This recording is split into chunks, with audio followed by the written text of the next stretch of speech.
You know, you could be responsible for Phil's death. How do you live with yourself? Really gonna perpetrate, cause this 38 will be designated for all those that hate it like just man, I'm contemplating. Your moves you lose, now your heart you gave me. New moves, more dudes, now the top you made me. Same rules, new crews, now the first. Hey, what's up, y'all? Welcome back. I am Van, and we are all the LFR family. LFR means likes, follows, and retweets. That was the initial name of the channel before my wife forced me to change it because she said it sounds stupid. But that's what it means. It means likes, follows, and retweets. Why? Because it seems like that's all people give a damn about nowadays is likes, follows, retweets, subscriptions, subscribe, follow me, share my shit, all that other stuff, and they don't care about what's really real, which is family, love, growing, looking within, trying to figure out how you can better yourself. There's so much other stuff, but we're so busy. Okay, follow me, like me, retweet me. Not really having anything to say at that. We want you to retweet us retweeting somebody else who actually has something to say. What? So we're trying to build a legacy off of somebody else's legacy. Huh. Goddamn. Pot calling the kettle black. Is that what I'm doing with George Carlin? Maybe. That's what reactions are. Wow. Reflection. See, that's self-reflection. I don't mind self-reflecting. If you're not already with the family, though, I'm gonna need for you to hit that subscribe button right there, Jack. Go on, hit that thing. And if you want to feel good like me, say hit that thing. Trust me, you'll feel great. All right, this one is called Death. And he is the professor, R.I.P. to George Carlin, who is probably not resting in peace because y'all still not listening. He tried to teach y'all as much as he possibly could, but y'all still not listening. Not y'all, other people. I'm talking about them other people out there. Not y'all. Y'all are the good ones. All right, let's go. And check out my other George Carlin reactions if you get a moment. Funniest man who ever lived, George Carlin. He's screaming up at So you us. know what I've been doing? Going through my address book and crossing out the dead people. What? You do that? That's a lot of fun, isn't it? Gives you a good feeling. Kind of gives you a feeling of power. A superiority to have outlasted another old friend. But you can't do it too soon, you know? You can't do it too soon. You can't come running home from the funeral and get the book out, you know, and be looking. You can't do that. A little time has to pass. You have to let a little time go by. I have funny. a rule of thumb, 6 weeks. If you're a friend of mine and you're in my book and you die, I leave you alone for an extra 6 weeks. Oh, 6 Lord. extra weeks in the book on the house, it's on me. Now, speaking of dead people, there are things we say when someone dies. Most of us say, a lot of us do, things we say that no one ever questions. They just kind of go unexamined. Give you a couple examples. After someone dies, the following conversation is bound to take place, probably more than once. Two guys meet on the street. Hey, did you hear? Phil Davis died. Phil Davis? I just saw him yesterday. Yeah. And Didn't help. it didn't help. He said it didn't help. He said, yeah. All right, thanks for the fun fact, but he's still dead. What the hell? What'd you say to him? Was it your fault? Was it something you said? Sheesh. Did you offer him that last bit of a cookie that fed his diabetes that made him? Okay. That wasn't nice. Didn't help. Didn't help. He died anyway. Apparently, the simple act of your seeing him did not slow his cancer down. In fact, it may have made it more aggressive. You know, you could be responsible for Phil's death. How do you live with yourself? Here's another thing they say after a death. This is usually said to the surviving spouse. Listen, if there's anything I can do, anything at all, please don't hesitate No to ask. bullshit. What are you going to do, a resurrection? This ain't the fucking New Testament, you know. You know what you tell a guy like that who wants to help? Oh, fine, why don't you come over this weekend? You can paint the garage. Bring your plunger. The upstairs toilet overflowed and there's shit all over the floor up there. Do you drive a tractor? Good, that'll come in handy. The North 40 needs a lot of attention. Bring your chainsaw and your pickaxe. We're going to put your ass to work. He wants to help? Fuck him. Call his bluff. Call his bluff. Don't hesitate to ask. The Hey. nerve of these pricks. And they feel like they're being the nicest possible, but their intentions is not to really help. They're just trying to be sweet and soothe you and make you feel better and rub your back and, oh, it's okay. I got you. If you ever need anything, I got you. Almost as if the little bit of shit that you can do for me is the little bit of shit that he was doing before he died, where he was doing a whole abundance of things. But I get it. The sentiment still counts, man. It counts. I don't know. For me, it counts. Here's another thing we say to the surviving spouse. Uh-oh. I'm keeping him in my thoughts. Where? Where exactly in your thoughts does he fit? In between my ass hurts from this chair and let's fuck the waitress?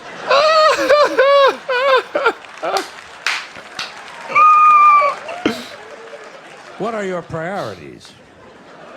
That's so true, man. We use a lot of euphemisms when we talk about death, you know? Uh-oh. People say things like, you know, I lost my father. Ah, he'll turn up. You got to stay optimistic with people like that. Give them reason to hope. Have you checked the dumpster out back? He used to like to take a nap in there. Keep it upbeat. That's petty. Now, there's something else that is said after a death, but this one involves belief, which is where I begin to have big problems. This one happens after the funeral, after the burial, back at the house. Back at the house where the family and friends and the loved ones of the deceased are having some food and drink and they're enjoying some warm reminiscences of the person who passed away. Sooner or later, someone is bound to say the following, especially after a few drinks. You know, I think he's up there now, smiling down at us. And I think he's pleased.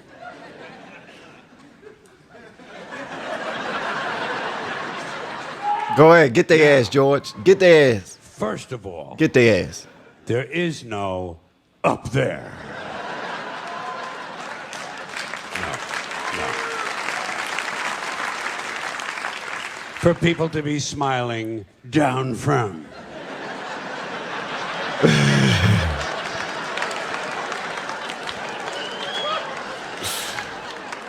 It's poetic, it's quaint, and I guess for superstitious people it provides a little comfort, but it doesn't exist. But if it did, and if someone did somehow survive death in a non-physical form, I personally think he'd be far too busy with other celestial activities than to be standing around paradise, smiling down. Watching you live your life.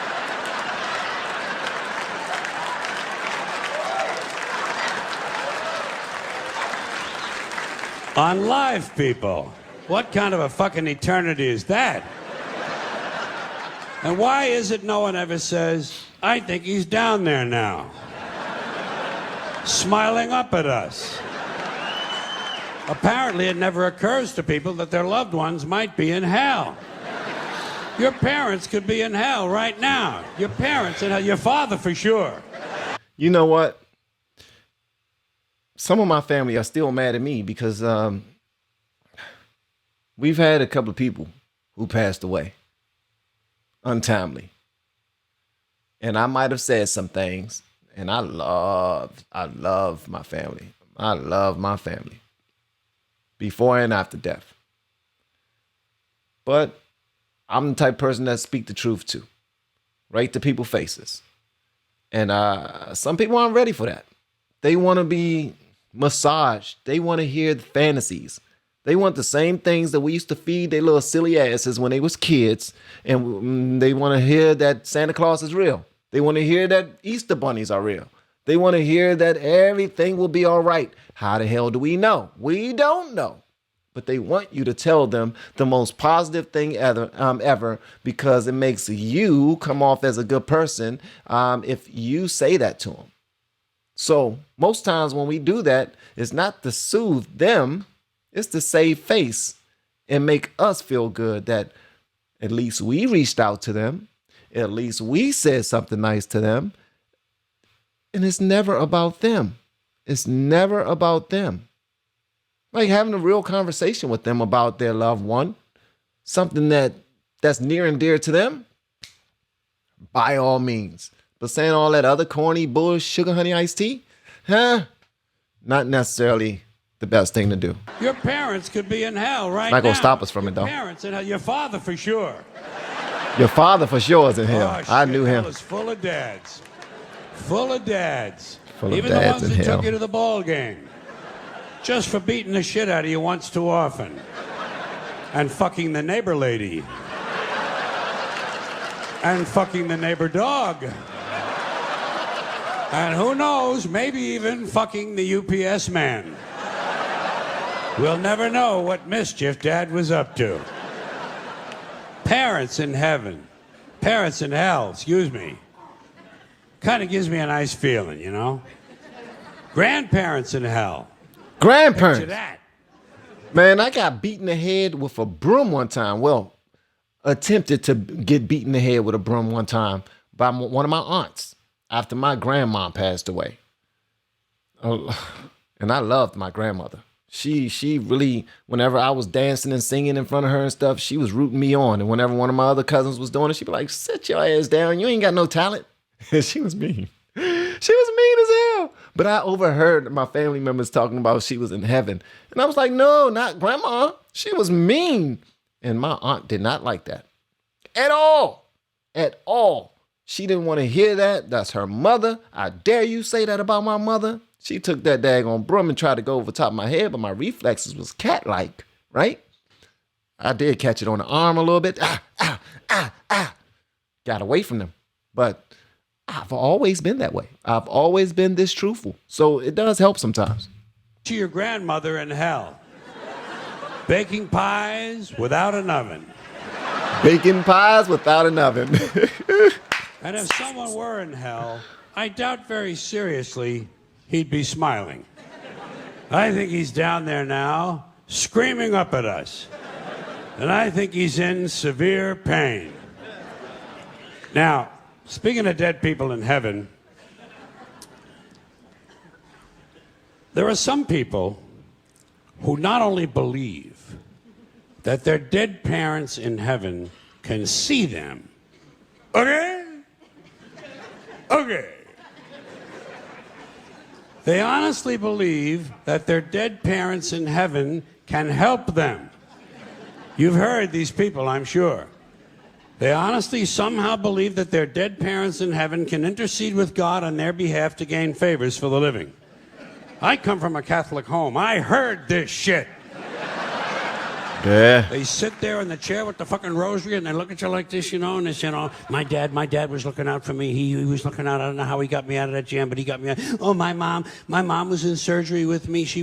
I could feel her presence in there. Yeah. Fine. Like the people who die have nothing better to do than to run the heavenly branch of the Make-A-Wish Foundation. Now, if people want to believe this kind of stuff, it's fine with me. Let them believe it. I don't want to disabuse anyone of their beliefs. But I have a question about this. A question that involves logic. Let's suppose it's true. Let's allow the proposition that somehow dead parents in heaven can help their living children. Fine. So, we got a family living on earth, father and mother and 4 kids. Family of 6. Good family, nice family, doing all the right things, having a good time, making all the right moves. And the parents go away on a weekend trip and get killed in an accident. And the children, of course, survive. So now, according to this theory, these 2 people go to heaven and they start helping their 4 living children. Helping them with everything they need. Helping them with their science projects, with their SAT scores. Helping them get a good school and get a nice job and get a promotion and a raise and someone to marry, and they all grow up. These 4 kids now grow up and have children of their own. And let's say that all 4 of these now grown children also die at the same time. Just for the sake of argument. Let's say there's an explosion at Thanksgiving dinner. That's not and nice. These 4 die, but their children survive because they were seated at the children's table.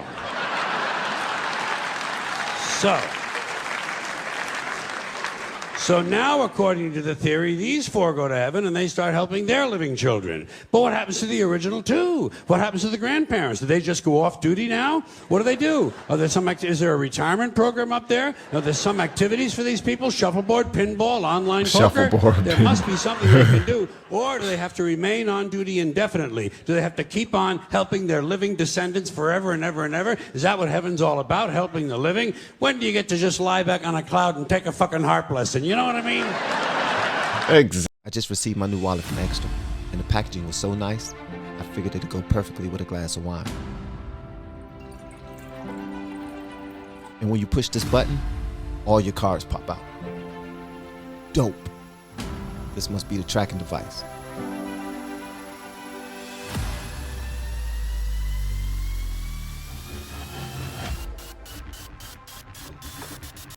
Oh, where's my wallet? Where's my wallet? And with one single stroke of a button, you can find your wallet anywhere in the world, even couch cushions. If you want one, go to the link below. Exactly, man. Let them enjoy their afterlife, goddaggit. Sheesh, I stopped it exactly at the end. Yeah, let them enjoy their afterlife. I mean, I honestly don't see why we do that to people, but we're very much superstitious. We believe that what we believe is what everyone else should believe, and if they don't believe it, we get pissed off about it. George Carlin is a beast. He points out things that we won't ever sit around and talk about, especially because 9 times out of 10, the other people in the room have lost someone that's near and dear to them, and they really believe those things that people are saying to them. How fucked up are we to tell somebody that their people are not looking down on them? No disrespect to George Carlin, no disrespect to anybody in the comment section who might believe otherwise. But that makes us a little disrespectful as well. Should we just keep our damn mouths shut? Give somebody a hug, move the hell on. That makes us a bit screwed up to try to take somebody's joy away from them. Because at the end of the day, do we ever ask ourselves, who are we to decide what's important and what's not important to other people? I think that's a good question to ask ourselves. George Carlin is on point, because you should never leave nobody out there on that island and just let them wonder and let them lie to themselves over and over and over and over again. I enjoyed this drink. I really enjoyed this. People say a lot of things. Oh, and in the hood, oh, it's even worse. It's even fucking worse. What the hell does pouring liquor on the ground gonna do for your dead homie? You know how many daggone funerals I done been to before the age of 17 that I done sung at? They even made a song. This is for my homies. I sung that at a funeral. This is for my homies, well. But George Carlin is necessary. He was necessary. And I thank God for YouTube for still showing his stuff. And y'all gonna say, God, why you thanking God? There's another belief. I believe in God. You don't. But at the end of the day, we can have that conversation without anybody feeling disrespected, feeling dumb when they walk away from the conversation. All of that. There's ways to do it. And the way he does it with comedy is amazing. It is a bit aggressive, but it's his way. And it affected a lot of people in a major way, and hopefully more positively than negatively. And I believe it was more positive. But y'all let me know what y'all think in the comments, man. Love y'all. It's always good to share these moments with y'all. Like, subscribe, click the notification bell, and join the Patreon if you want. All right, love y'all. Bye. Really gonna perpetrate, cause this 38 will be designated for all those that hate it like a just man. I'm contemplating your moves, you lose, now your hot you gave me new moves, more dudes, now the top you made me, same rules, new crews, now the